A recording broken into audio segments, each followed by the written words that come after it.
আজকে ছেলের এসএসসি পরীক্ষার লাস্ট ডেট, মানে ওর পরীক্ষা শেষ হয়ে গেছে। তো প্র্যাকটিক্যাল বাকি ছিল, প্র্যাকটিক্যাল পরীক্ষায় আজকে লাস্ট। তো আজকে পরীক্ষা দিলেই পরীক্ষার পর্ব শেষ হয়ে যাবে। ও কিছুদিনের জন্য একদম ফ্রি। তো যাই হোক, আমি খুব সকালে ঘুম থেকে উঠে রান্নাটা চুলায় দিয়ে দিয়েছি। অলরেডি আমার ডাল হয়ে গেছে। তো আমি মাছটা চুলায় ভাজতে দিয়ে চলে আসলাম টেবিলটা মুছে পরিষ্কার করে নিতে। তারপর টেবিল মুছে এই যে ডালটা আমি চুলা থেকে টেবিলে নিয়ে আসলাম। খুব ঝটপট করেই আমি কাজগুলো করে নিচ্ছি, কারণ ছেলে 9:30টার দিকে বেরিয়ে যাবে, ওর 10টা থেকে পরীক্ষা। তো আমাদের বাসা থেকে একটু দূরেই যেহেতু ওর পরীক্ষার হল পড়েছে, তো সেই কারণে 9:30টার দিকে বেরিয়ে যাবে। তো সকালে যেহেতু পরীক্ষা, আমি আর যাব না, আমি দ্রুত করে রান্নাটা শেষ করে নিচ্ছি, ও খেয়ে বের হয়ে যেতে পারবে সেই কারণে। আর 2টা পরীক্ষা আজকে, গতকালকেও 2টা পরীক্ষা গেছে, আজকেও 2টা প্র্যাকটিক্যাল পরীক্ষা। তো সকাল সকাল আমি রান্নাটা শেষ করে একটু ঘুমাবো, যেহেতু খুব সকালে ঘুম থেকে উঠেছি। আর ওর বাবাই নিয়ে যাবে সকালে, আর দুপুরে নিয়ে যাব আমি।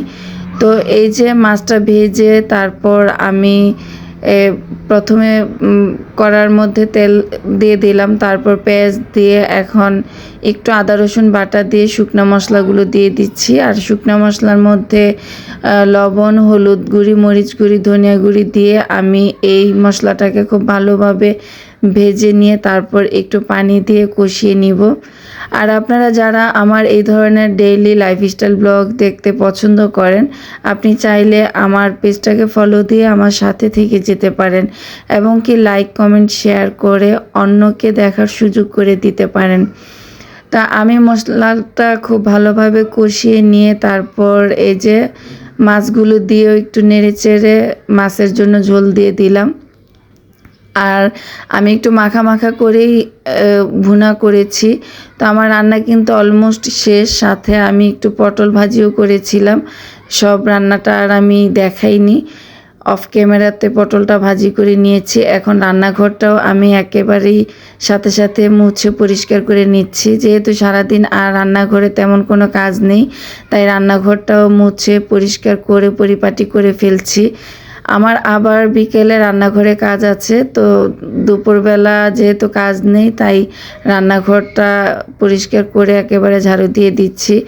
আর কাজের ভাবি যখন আসবে তখন তো আবার একবার ঝাড়ু দিয়ে তারপর উনি ঘর মুছে দিয়ে যাবে। তো রান্নাঘরটা আমি এই যে একেবারেই কিন্তু পরিপাটি পরিচ্ছন্ন পরিষ্কার ক্লিন করে ফেলেছি।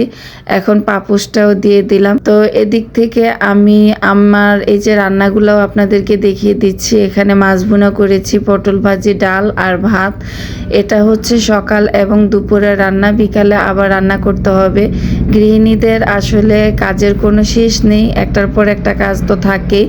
তো এক পলকে আপনাদেরকে রান্নাঘরটা দেখিয়ে দিচ্ছি। আমি রান্নাঘরটা গুছানোর পরে কেমন লাগছে দেখতে, আমার কাছে তো বেশ ভালোই লাগছে। পরিপাটি রান্নাঘর আমার কাছে সবসময় ভালো লাগে, আর পরিপাটি রান্নাঘরে কাজ করতেও অনেক বেশি ভালো লাগে। তো যাই হোক, এদিক দিয়ে এই যে বাপ ছেলে রেডি হয়ে বেরিয়ে যাচ্ছে পরীক্ষার হলে। সবাই দোয়া করবেন পরীক্ষাটা যেন ওর খুব ভালোভাবে হয়, মানে এই পরীক্ষার কথা বলছি না, ওর এসএসসি পরীক্ষাগুলো যেন ভালো হয় এবং ভালো রেজাল্ট করে আসতে পারে। আল্লাহ হাফেজ, আসসালামু আলাইকুম।